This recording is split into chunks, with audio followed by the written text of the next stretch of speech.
Hello, in this video I want to show you how to fix the problem when you want to install some games in Google Play Store, but you can't seem to find them in ULEFONE Armor 17 Pro.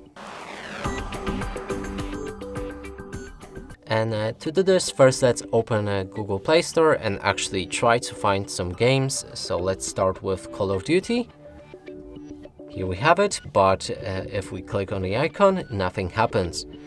So to fix this, go back, click on your profile picture, open the settings, enter family, then parental controls.